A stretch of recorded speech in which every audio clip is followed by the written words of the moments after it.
But when I thought about the implications, it just didn't make sense. I have friends who aren't libertarians, but they're good, decent people that I like for other reasons. Why should I adopt them? They don't want to hear me harangue them. That's why I like Gary Chartier's talk today. Did you hear it? It was wonderful. I even have friends who are liberals. They're not bad people. I think they're wrong. Am I going to shut them out of my life? That's cult talk. So when I thought about the implications, in that case, I think my gut level feeling was justified. So sometimes it is. But you got to think about the implications.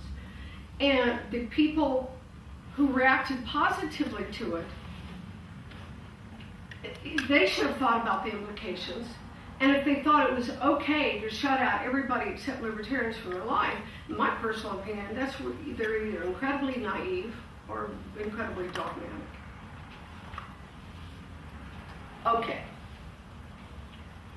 Heaven knows I could give many more examples, but I think we're running low on time. So you hopefully are thinking about a time when perhaps you did this, when you expressed an opinion based on feeling and maybe you regretted it. I've certainly done that. Nobody's perfect. But, it's not going to persuade, it's not going to make your life any better, and it's not going to persuade people to become libertarians when you spout off. Okay, let's see. We're quickly move on to the next slide about what does it take to form sound opinions. It's really kind of an elaboration of what I've already said. You base your opinions on careful evidence rather than habit or impulse, on evidence rather than whim or preference. From time to time, it might not be a bad idea to re-examine old opinions in the light of new knowledge and decide whether to modify it or not. Let's see, I think I might have had an example here. Well, I am going to quote here from Gandhi. Gandhi said, "Consistency is a hobgoblin of little minds." What he meant by that is refusing to let go of an idea when it's wrong is a foolish kind of consistency. That's what he actually meant by that quote.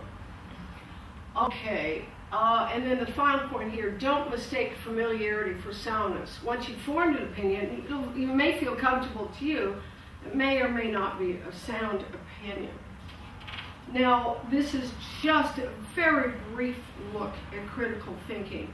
I have given you let's move I have some more on the slide, but we don't have time to go over. But you will find it on the handout that I gave you. Let's see the next thing here. Okay, that's the handout that I just gave you. Let's move to the next slide. If this is the part that's relevant for how to evaluate the arguments of others. It's also something you should avoid doing yourself.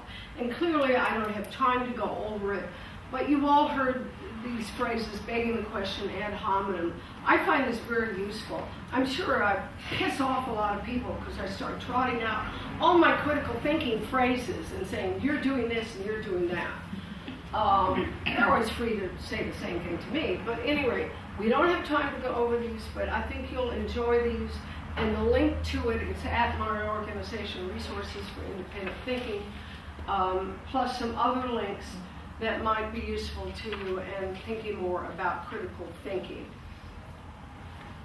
So there's a couple pages of these. This is my favorite chapters in my critical thinking book. And also I recommend some books if you want to read books on critical thinking. One of my favorites, it's on the list that I've handed out to you, is one that we used in the psychology department by Moore and Parker. See, there's a lot of different kinds of critical thinking books. The ones in philosophy are like way too difficult for my students in psychology.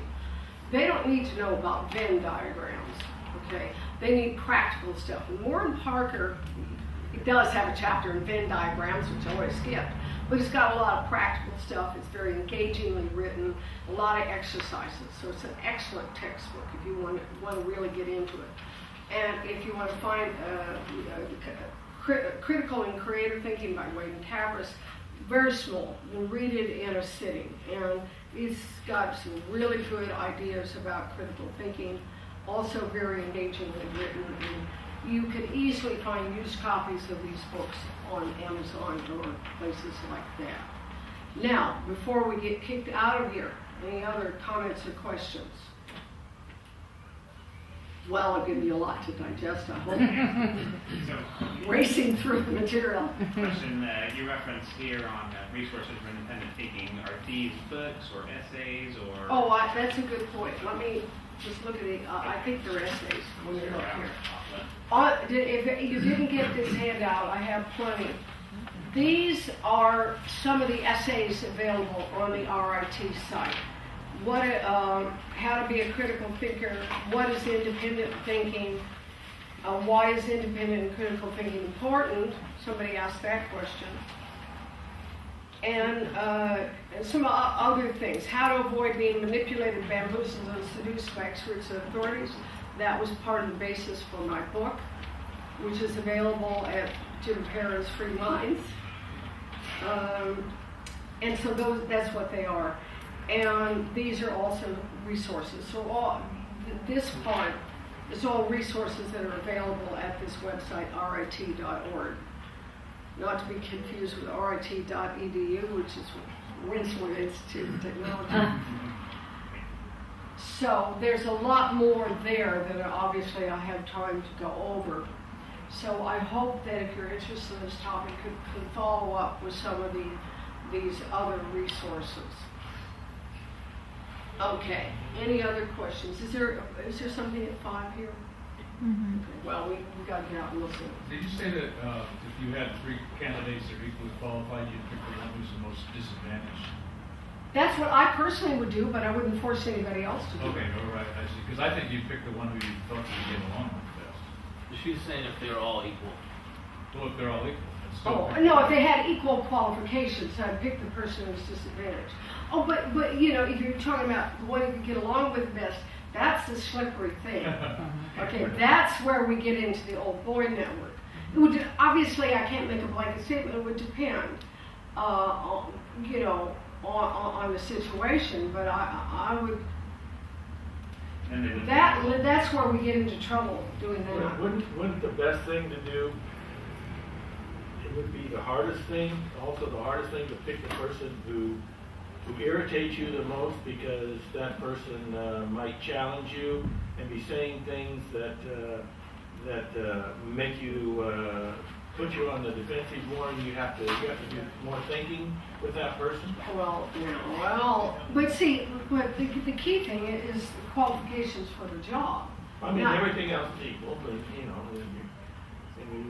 Well, most people are not going to pick the person who irritates them, let's be honest there. But if I thought the irritating person was the most qualified for the job, I'd like to think I would like to look past that. Unless the quality of being irritating is a problem for the job. You see, that's why I can't make any easy generalization about that. Yes. It seems to me that an old boys network or old girls network, or whatever, it doesn't matter, is an inevitability, some practicological inevitability. Because you have a hiring manager in a company that is in charge of making the hiring decisions, and if that guy went to Pepperdine or Well, whatever, we and could get also engineers say, or whoever yeah, to go to the oh same yeah, I don't school, think it's going to go away high tomorrow. five, you're hired. Of course it can happen. Does that Well, mean, what but I'm lots of saying is things can it's- happen. is Does it's that mean we should inevitable. accept them? There'll always be prejudice. There's no Does that make it should. okay? There's no should. It's, does the guy have a connection or a familiarity base? Yes. Okay, you got the job. High five. I'll Well, see you sure, tomorrow. it's going to happen, but that doesn't mean we have to participate in it. Well, it's And it doesn't mean we can't protest this sort of thing. Because if the result is that people who are qualified are not getting a shot at it because somebody has connections, why is that fair? Yes, I know it's happened. It's going to continue to happen in the future. Doesn't mean we have to say it's okay. in the market economy. Why should we have a say in how they choose to hire people?